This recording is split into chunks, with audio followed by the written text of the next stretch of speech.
Muy bien, estamos ya acá en las 6:58 de la mañana, emisión de miércoles de El Comercio TV.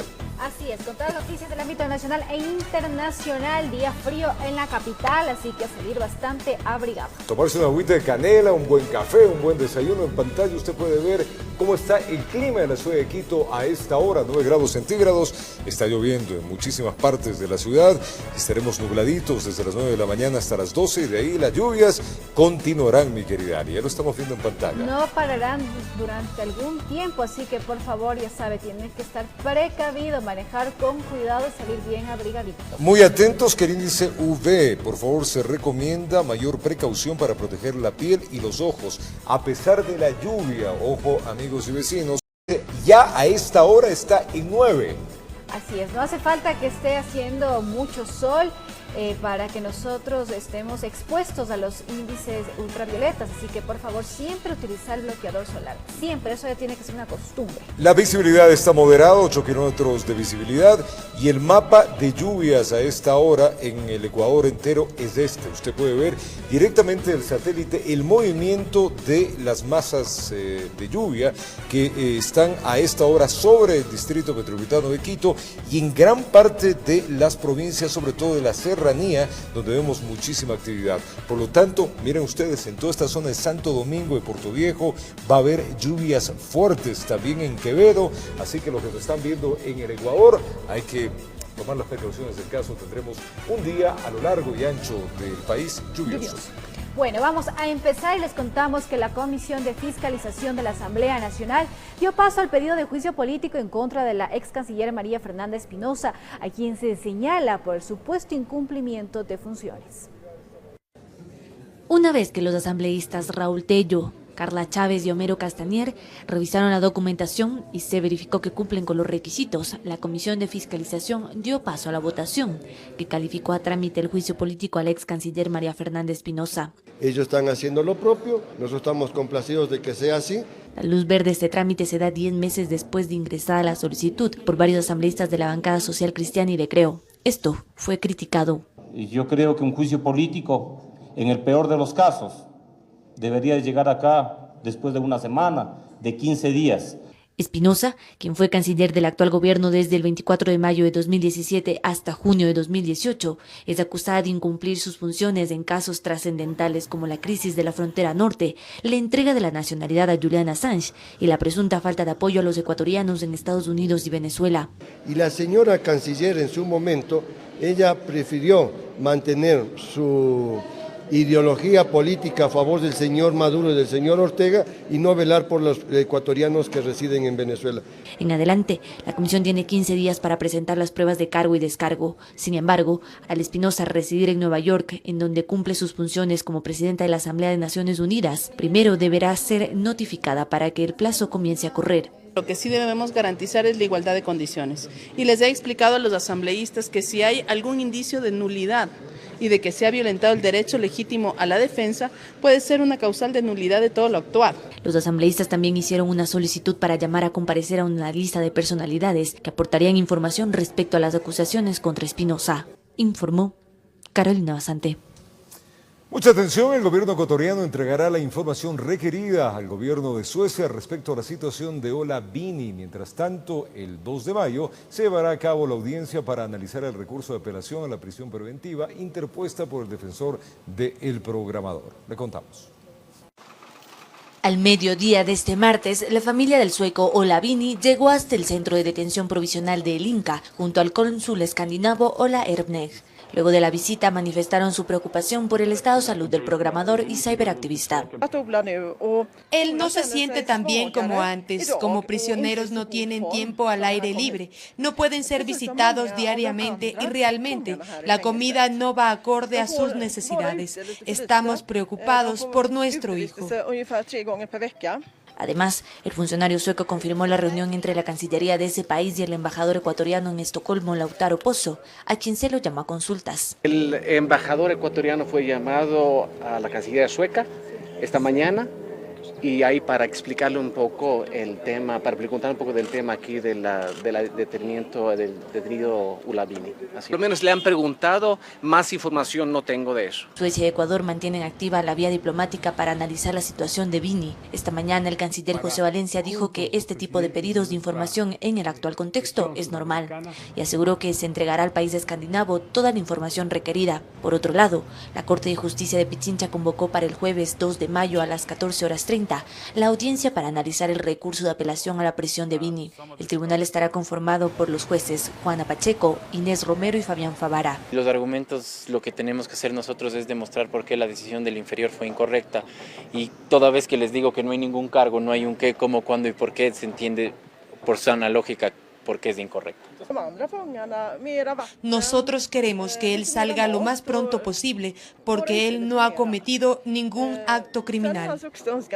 Ulavini fue detenido el pasado 11 de abril por su supuesto vínculo con Julian Assange y Wikileaks. El gobierno ecuatoriano señaló que en el país reside un alto funcionario del organismo y que este estaría detrás de un plan de desestabilización. Pero al momento, los cargos que enfrenta Vini se relacionan a la presunta vulneración de sistemas informáticos. Informó Carolina Basante. Y el ministro de Electricidad, Carlos Pérez, anunció que se devolverán los valores cobrados en el incremento del rubro del alumbrado público que registraron las planillas. El titular de esta cartera de Estado además dio detalles del por qué se tomó esta decisión. La noche de ese martes el Gobierno Nacional emitió un comunicado, dejando sin efecto la resolución número 051 del 2018, que establecía el pago de un valor fijo del servicio de alumbrado público en sectores residenciales, comerciales, industriales y entre otros, con esos valores emitidos, según la Agencia de Regulación de Control de Electricidad. Esa entidad determinó que 2.23 millones de usuarios, que corresponden al 98% de abonados, que son residenciales, estos llegan al consumo de entre 0 a 700 kilovatios hora, que les cobraron en sus planillas desde 11 centavos hasta $7.97. En ese rango entró la madre de este ciudadano, que se enteró al recibir el respectivo documento. La última planilla, como ella consumió la mitad, le están cobrando 3,77 del alumbrado público. Según el consumo, le van a cobrar 7,97. El 2% restante es aproximadamente 35.000 usuarios que superan el consumo de 700 kilovatios hora, que en sus planillas tienen valores como el de $21.16 hasta de $179.54. Ante las molestias y reclamos en las 10 provincias en que la CNEL brinda este servicio, el ministro de Electricidad anunció el mecanismo mediante planillas en que serán retribuidos aquellos valores. En tanto, quienes ya tengan el documento en sus manos solo tendrán una opción, y esta es cancelar el total de la misma. Se les va a emitir notas de crédito para que no tengan que pagar eso, de tal manera que se les reintegre los valores que fueron cobrados en exceso y revertiríamos a la norma anterior.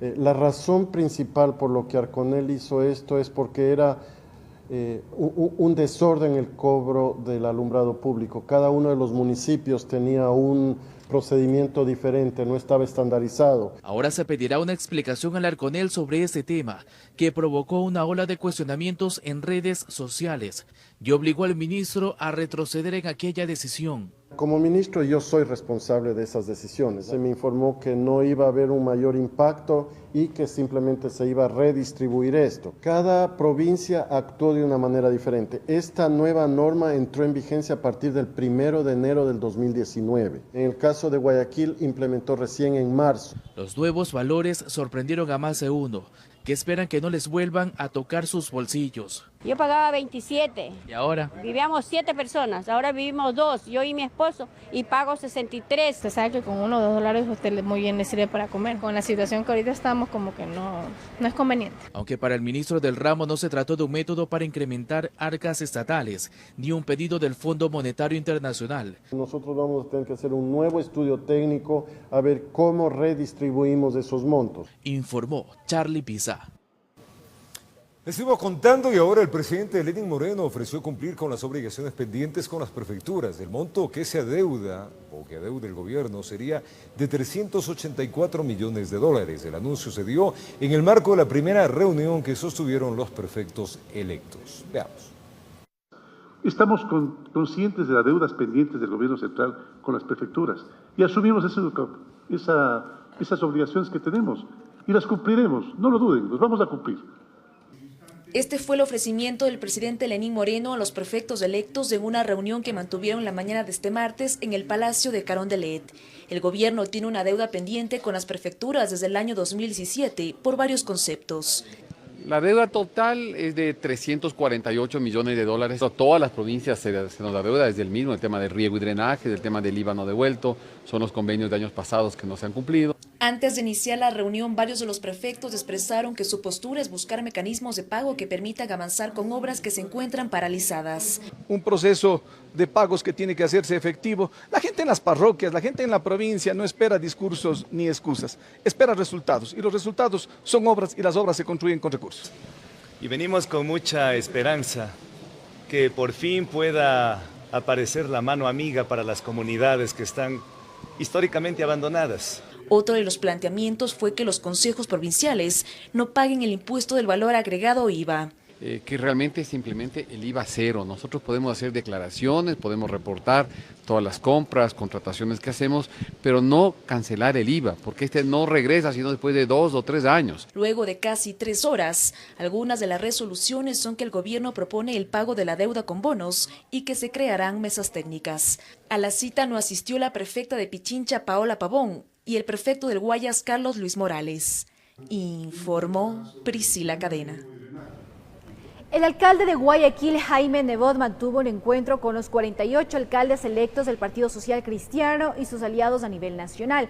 Según el líder de la lista 6, el objetivo fue compartir información importante sobre los modelos de gestión en salud, educación, tecnología, para que sean aplicados en otras provincias.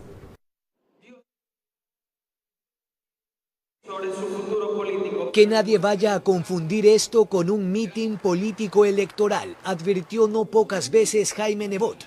Centro de convenciones, 48 alcaldes y algunos de los 9 prefectos electos con sus aliados. Básicamente, a constituir una asesoría gratuita permanente para que esto se haga realidad. Por una razón, si cumplimos, vamos a disgustar con razón a sus pueblos. De cómo se realizan las clínicas móviles, cuánto cuestan, los hospitales del día, también cómo están equipados, cómo se puede dar tablets gratuitas a los bachilleres. Estaba allí la diversidad geopolítica, como el ex prefecto de Cotopaxi y ahora alcalde de su capital. Además de ser un pueblo cosmopolita, Guayaquil ha desarrollado notablemente y siempre admirado por otros países. Desde Chone, Manabí, también quien afirma no tener ningún pasado partidista, aspira a que el proyecto multipropósito sea integral. Que es el agua potable, que es el alcantarillado, que es el riego y que en este momento estamos ya en conversaciones con diferentes instituciones. Y en el cantón fluminense Quevedo, John Salcedo, que va por su segundo periodo. Siempre hay temas pendientes en servicios básicos que son normalmente agendas de mediano y largo plazo, así que en esta nueva administración queremos definitivamente ya complementar. Informó Jorge Escobar.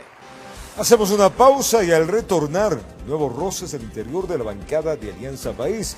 Podría ser que María José Carrión no descarta abandonar las filas de ese partido. Además, 12 ecuatorianos estarían desaparecidos en la frontera entre México y Estados Unidos. Ya volvemos con mucho más. Contrata tu plan. 7:17 de la mañana, gracias amigos por acompañarnos en esta emisión de los noticieros de Televicentro. Les seguimos relatando los hechos acaecidos en las últimas horas. Se intensifican los diálogos al interior de la Asamblea para buscar el nombre del legislador que pueda asumir la presidencia de la legislatura. Esto es en el próximo periodo. Por el momento se descarta un posible apoyo a la reelección de la actual presidenta de la Asamblea. Veamos. Arrancó la búsqueda del nombre de quien pueda reemplazar a Elizabeth Cabezas en la presidencia de la Asamblea Nacional. En la oposición la tienen claro, apoyarán a cualquier asambleísta siempre y cuando no sea de las filas de Alianza País ni del correísmo. Yo no veo que la imagen de la Asamblea pueda mejorar si es que vuelve a recaer en alguien de Alianza País. Lo que es absolutamente claro es que la Asamblea necesita un giro de timón y que obviamente no solo hay que renovar los cuadros, sino verdaderamente de escoger a alguien que priorice una agenda legislativa que trate los temas que le interesan a la ciudadanía. En Creo anuncian que irán con candidatos propios. Patricio Donoso y Homero Castañer son por el momento los primeros nombres que suenan en la bancada. Esa decisión la tomará el bloque. Yo lo que quiero es que quede claro que ningún candidato o candidata que pretenda dirigir la Asamblea lo podrá hacer sin conversar con las diferentes bancadas. En el morenismo están conscientes que solos no podrán llegar a la presidencia, por eso abren las puertas a los diálogos, pero insisten en que el lugar de la presidencia les pertenece. Nosotros insistimos que la presidencia de la Asamblea debe mantenerse con un compañero o compañera del movimiento Alianza País, que fue el movimiento que ganó las elecciones. Porque si salen más de un candidato, creo que nos vamos a diluir si le da la oportunidad a lo mejor para que otro sector capte la presidencia. En el correísmo también buscarán un lugar. Esperan poder dialogar con las demás bancadas para buscar un consenso. Ellos no descartan apoyar a un asambleísta independiente para que asuma el reto. Podría ser parte de las conversaciones, sin embargo, nosotros contamos o podríamos ser quizás la primera fuerza política en unos días más. Y eso deviene o nos da la posibilidad también para poder estar al frente de la Asamblea. Lo único cierto por el momento es que la posibilidad de una reelección de Elizabeth Cabezas está descartada de plano. Buscan el perfil de un legislador que sume fuerzas y voluntades y que logre recuperar la imagen de una desgastada Asamblea. Y para esta búsqueda, los legisladores tienen apenas 20 días. Informó Javier Gallo.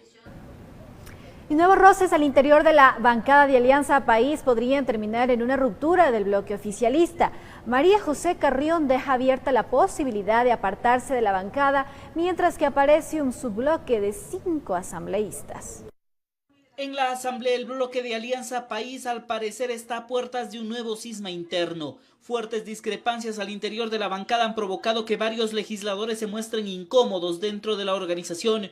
Uno de ellos es María José Carrión, que deja abierta la posibilidad de abandonar las filas del oficialismo. Yo hablo por mí y en mi criterio le digo, si es que no se hace correcciones de Alianza País, es una organización política que no tiene vida mucho futuro. Y quienes tenemos una conciencia objetiva de qué es lo que hay que hacer en relación a las necesidades del pueblo, deberemos pensar bien si continuamos o no en una organización política que no está a la altura de las necesidades del pueblo. Las discrepancias nacen porque según ella se han tomado decisiones por fuera de los acuerdos y eso incomoda. Si hacemos un recuento de cómo está ahorita la conformación de Alianza País, realmente no vemos nada nuevo. Y no solo es ella, a Carrión se sumarían al menos otros 5 legisladores que dicen que las decisiones en torno a temas trascendentales han sido tomadas de manera inconsulta y que eso provoca que la bancada a la interna esté fisurada. No hay una agenda legislativa, no hay liderazgos. Y así se mostraron en la última votación, cuando debían definir el futuro de la presidenta de la Asamblea, Elizabeth Cabezas. Legisladores que respondían al morenismo se apartaron, entre ellos José Serrano, Esteban Albornoz, Silvia Salgado, Carla Cadena y Carla Chávez. Pertenecer a un bloque no anula mi criterio propio. Yo soy asambleísta independiente. Pero niegan que sea José Serrano el que encabece este bloque. Es más, se molestan que los cataloguen de serranistas. Que se venga a decir que alguien venga y tenga la capacidad de llevarse 10 y que por lo tanto ya apareció otro apellido que identifica grupos. Perdóneme, yo exijo respeto y no me involucro en ningún grupo de cualquier pretensión. Que la votación se debió a una coincidencia política, dicen. Esto a pesar de que minutos antes de la votación del pasado jueves, ellos mantuvieron una reunión en el pasillo de la legislatura y a la cabeza estaba José Serrano. ¿Ustedes se reúnen con José Serrano en los pasillos? ¿Cuándo? Ese día, cuando salimos, nada más. De ahí yo no me reúno ni he ido a ninguna reunión ni ninguna sesión, que quede claro. En Alianza País están conscientes de las fisuras internas, pero dicen estar dispuestos a superarlas. Nosotros entendemos que han habido algunos desacuerdos, algunas votaciones dispersas, sin embargo, seguimos nosotros conversando con los compañeros. Que se reunirán esta misma semana para analizar la actuación del subbloque legislativo y tomar definiciones. La situación a la interna de Alianza País se complica y esto a puertas de la renovación de autoridades. Informó Javier Gallo. Son las 7:23 de la mañana. Ruda Arregui fue nombrada por el Consejo de Participación Ciudadana y Control Social Transitorio como la nueva superintendente de bancos. Arregui ha desempeñado varios cargos públicos, entre estos gerente del Banco Central del Ecuador. Le contamos. Luego que el Consejo de Participación Ciudadana y Control Social Transitorio rechazó las impugnaciones ciudadanas presentadas en contra de los postulantes, se nombró a la nueva superintendenta de bancos. Ha sido designada como superintendenta de bancos la señora Ruth Patricio Arregui Solano con 4 votos a favor. 2 abstenciones y 1 a favor de la señora Carrasco.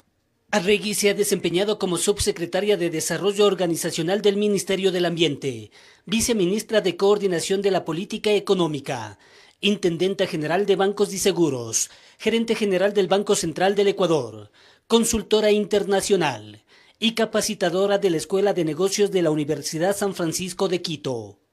Informó Héctor Romero.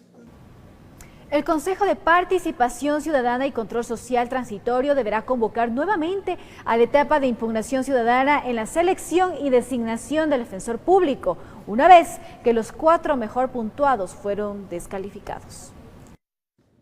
La selección y designación del defensor público toma un giro inesperado, una vez que el Consejo de Participación Ciudadana y Control Social Transitorio decidió dar paso a las impugnaciones ciudadanas presentadas contra Jaime Santos, Ángel Torres y Luis Ávila. Gina Gómez fue descalificada de oficio por tener obligaciones pendientes con el Servicio de Rentas Internas de CRI. María Castro era la 5ª mejor puntuada, pero decidió retirarse, por lo que todos quedaron fuera del concurso. Se llame a impugnación ciudadana a los siguientes postulantes. Digamos que siguen en puntuación sería el postulante Morales Viteri Juan Pablo, Real Perraza Gonzalo Antonio y Franco José Cristian. Con esto Gonzalo Realpe literalmente vuelve a respirar y se prepara para la impugnación ciudadana. Una vez que se ha hecho justicia, lo tomo con tranquilidad esta noticia de que voy a hacer paso a la siguiente etapa de este concurso. Julio César Trujillo se muestra optimista para en el poco tiempo que le queda al transitorio, menos de un mes, dejar designado al defensor público. Tenemos que publicar por la prensa la convocatoria a la oposición de parte de los que quieran impugnar los nombres que quedan para la elección.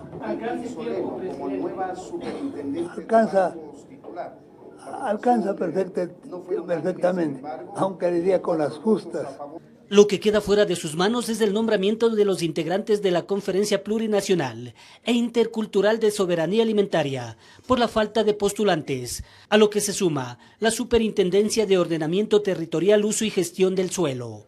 Que en virtud del tiempo que le corresponde a este Consejo Transitorio desempeñar sus funciones, no es posible continuar con el proceso de selección y designación de la primera autoridad de la Superintendencia de Ordenamiento Territorial, Uso y Gestión del Suelo, motivo por el cual se devuelve la terna al señor presidente. Así el Consejo de Participación Ciudadana y Control Social Transitorio se alista para culminar sus funciones el 13 de mayo, informó Héctor Romero. 7:26 de la mañana, un convenio entre el Ministerio de Transporte y Obras Públicas y la Prefectura de Pichincha permitirá, amigos, ejecutar la obra del túnel Bombolí, calificado por las autoridades como el más largo del país. Según el ministro Aurelio Hidalgo, la culminación de este proyecto vial es parte del compromiso del gobierno del presidente Lenín Moreno para ampliar a 4 carriles el corredor vial entre Quito y Guayaquil. Veamos. El convenio de transferencia de recursos económicos por parte del Ministerio de Transporte y Obras Públicas para la construcción del túnel Bombolí asciende a $60 millones. Culminada la obra, afirmaron las autoridades, el túnel se transformará en el más largo del país. Un túnel de una extensión de 1,7 km que obviamente, repito, garantiza la seguridad del usuario. Señalar igualmente que la ampliación de la obra se encuentra en un 78% de avance. El acuerdo de cooperación interinstitucional fue suscrito por el ministro de Transporte y Obras Públicas, Aurelio Hidalgo, y el prefecto de Pichincha, Gustavo Baroja. Con firme voluntad política, el Ministerio de Transporte y Obras Públicas aportará con recursos por alrededor de $30 millones. La contraparte del proyecto, que son los 30 millones restantes, será asumido por el GAD provincial de Pichincha. El titular de la cartera de Transporte y Obras Públicas manifestó que el túnel Bombolí es parte del compromiso asumido por el presidente de la República, Lenín Moreno, de ampliar a 4 carriles del corredor vial Quito-Guayaquil. El beneficio directo será para las más de 60.000 personas que utilizarán el túnel diariamente para comunicarse y conectarse con cantones y provincias cercanas. Durante la firma del convenio, además indicó que para dar continuidad a la ampliación de este corredor vial nacional, se tiene previsto iniciar la construcción del anillo vial de Santo Domingo por un monto de $17 millones. De otra parte, también se concretaría la ampliación del tramo Unión del Toachi Santo Domingo a través del Consejo Provincial, con un crédito apoyado desde el Gobierno Nacional por más de $30 millones. Informó Javier Rosero.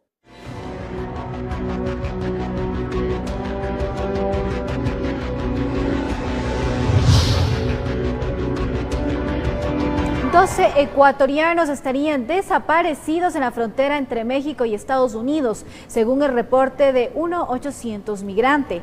La información se recopila tras los testimonios de un ciudadano ecuatoriano que logró atravesar el río Bravo y de una guatemalteca que fue liberada por el grupo narcotraficante Los Zetas.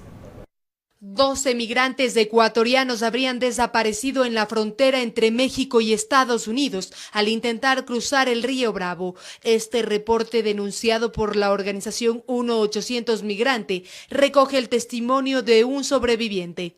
Según el testigo, que por seguridad ha preferido mantenerse en el anonimato, narró que la noche del 13 de abril un grupo de 17 personas que intentaba pasar a los Estados Unidos a través del río Bravo fue sorprendido por la llegada de miembros del grupo narcotraficante Los Zetas. Ante el temor de ser secuestrados por la organización delictiva, unas personas saltaron al río y otras se quedaron en la orilla. Muchos de los que se metieron al agua no pudieron salir por la fuerza del caudal. Quien narró estos hechos sabía nadar y se salvó. Al llegar a suelo estadounidense, el sobreviviente fue detenido por los agentes, donde reveló este caso. Hasta el momento se desconoce si en el grupo secuestrado por los Zetas existen ecuatorianos. Defensores de migrantes han llamado a la población ecuatoriana a denunciar ante las autoridades correspondientes sobre las desapariciones de sus seres queridos que han emprendido su viaje a Estados Unidos de manera irregular. No dejen pasar demasiado tiempo y tan pronto, un día, máximo dos, si es que no saben de su familiar, es imperativo que se comuniquen con las autoridades, con la Cancillería, con la Fiscalía o con grupos de migrantes, con organizaciones como las nuestras, para poder iniciar la búsqueda.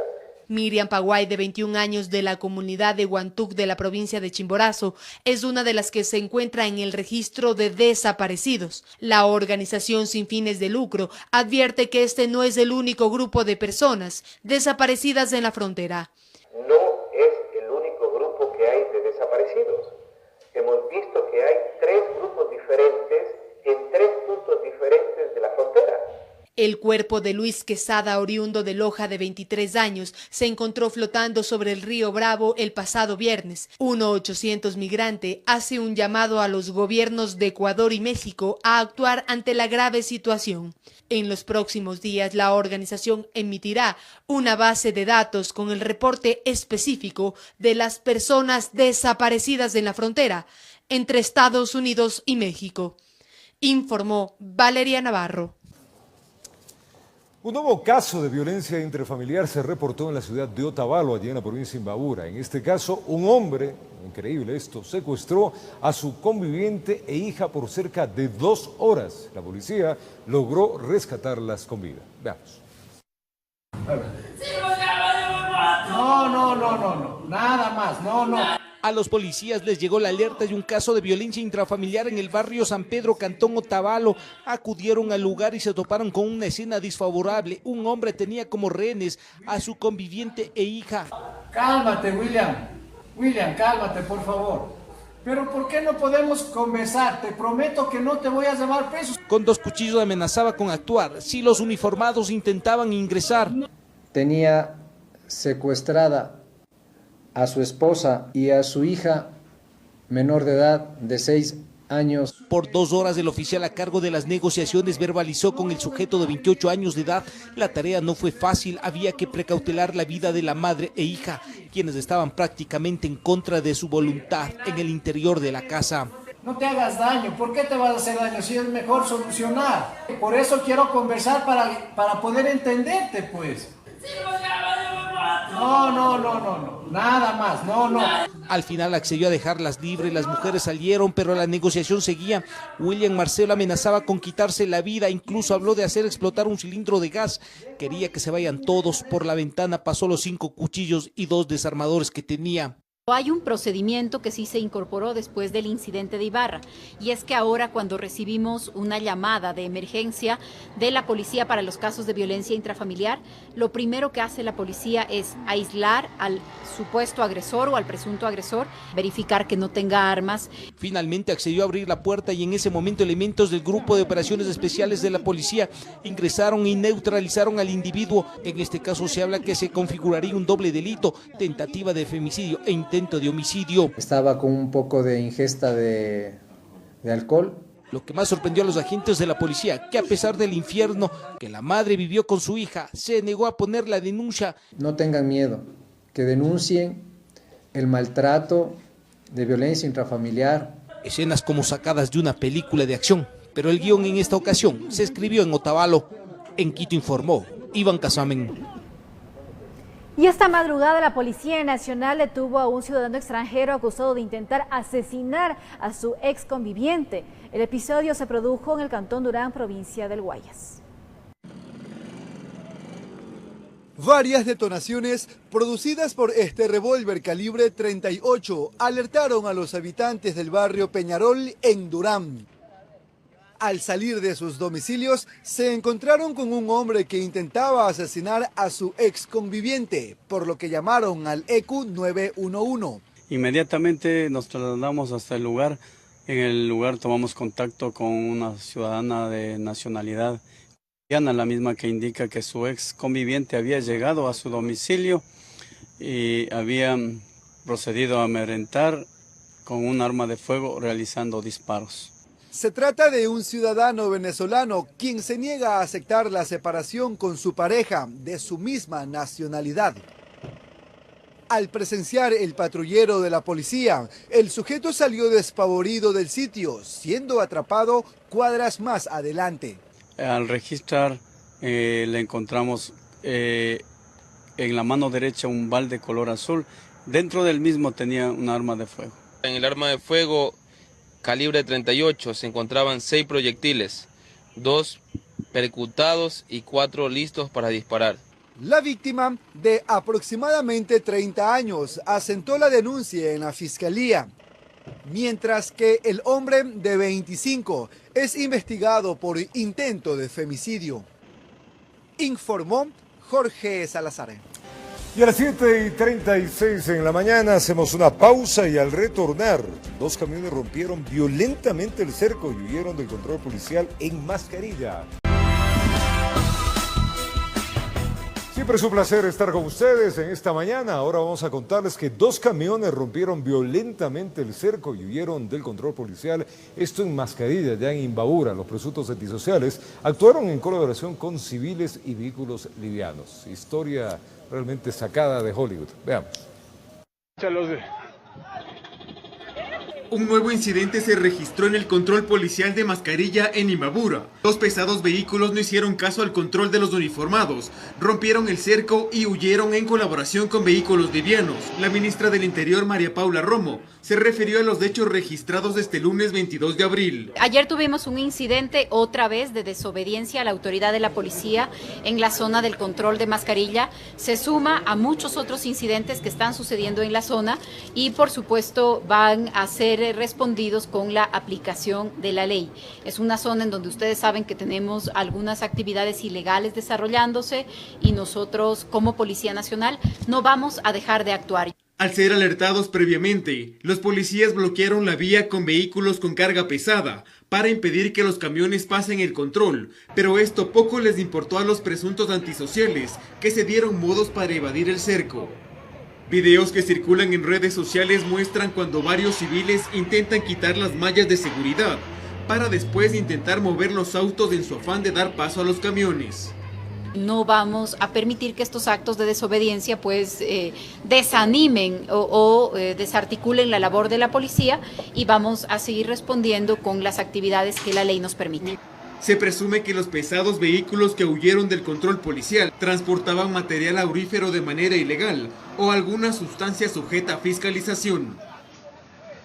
Pero este tipo de incidentes no son nuevos en el control de mascarilla. En agosto del 2018, una persona murió y 2 policías resultaron heridos tras un enfrentamiento entre civiles y uniformados. Producto de ello se privó la libertad del gendarme que efectuó el disparo, mientras que los habitantes del lugar quemaron el retén policial en protesta por la muerte del joven. Informó Edison Saavedra.